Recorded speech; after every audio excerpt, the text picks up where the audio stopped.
Ugh. Man, that's a good game.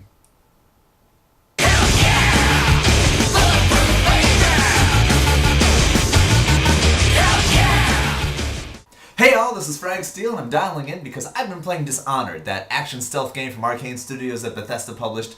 I've been playing it so much and it's so addicting that I've been losing lots of sleep, but that's okay, thanks to Korean energy drinks. Hot Six. This is like $1. It's amazing. I freaking love it. Oh my god. So I can stay awake all I want reviewing this game for you.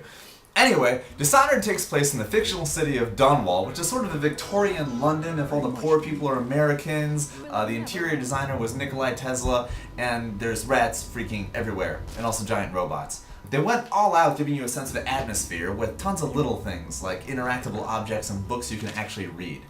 It's a nifty world, not exactly steampunk, but kind of.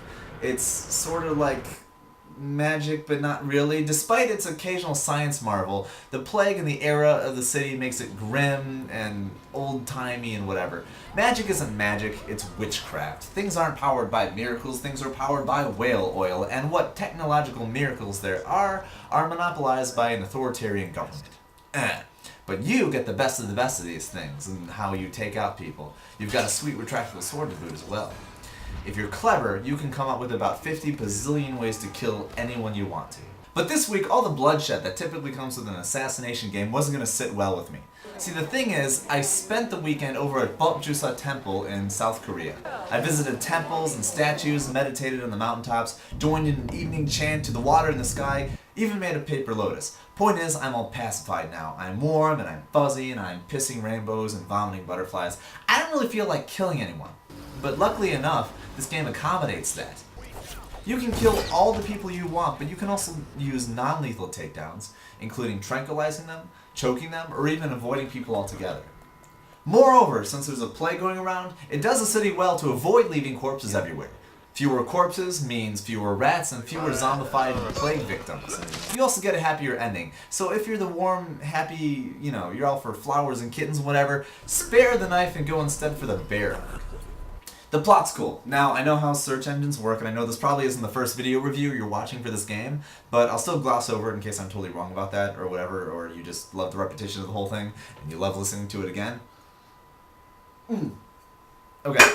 Basically, Dunwall has this wonderful, beautiful empress lady who's all kind and worried about the plague, and worried about her people, and you're the bodyguard in charge of protecting her and her daughter. Sucks to be you, though, because not only do supervillains come and kill the Empress and kidnap the daughter, but they pin the whole thing on your sorry ass. So you're rotting in prison, contemplating how pissed off you are, when a group of rebels help spring you loose so you can kick some authoritarian ass. Later, this mystical, chaotic, neutral wizard kind of guy called the Outsider comes and gives you superpowers, pretty much because he feels like it. There's a bunch of twists and turns throughout the plot, but I won't spoil a thing because it's a pretty wild ride. Even to the point where it cut me past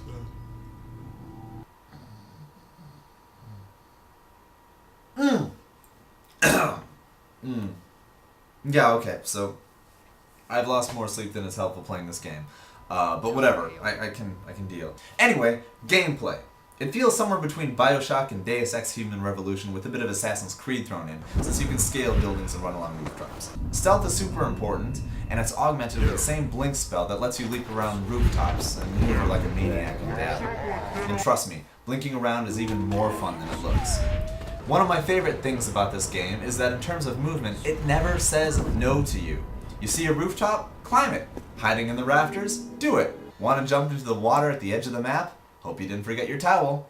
Your other powers aren't quite so cool as Blink, but they're still cool, letting you possess things, stop time, force push, and even turn people into ash when you stab them.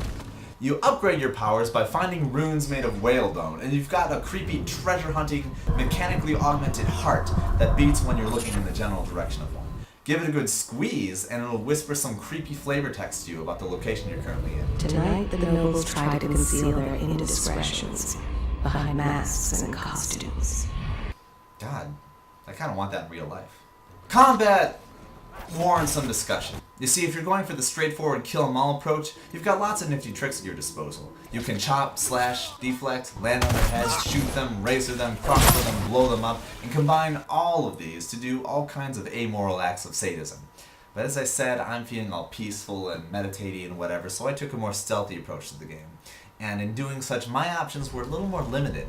Unfortunately, I could choke enemies, trank them, or just completely avoid them. Now, at first, I was kind of pissed off at this, but then when I thought about it, I realized that by the time I made it through the entire game, there were still lots and lots of goodies I hadn't even touched.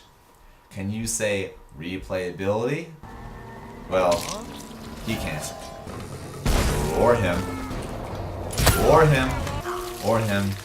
Or him. And actually, I can't stick around to say replayability either, because I gotta get to work. I'm a teacher. Got high school kids to teach. So, you know, adios and stuff. No. Damn.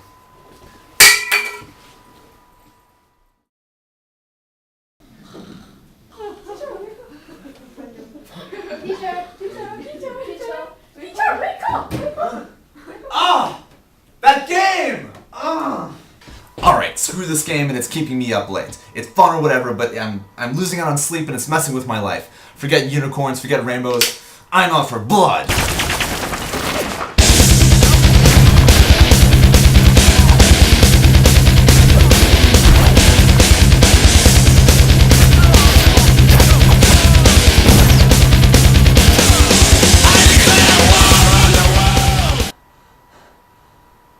So there you have it.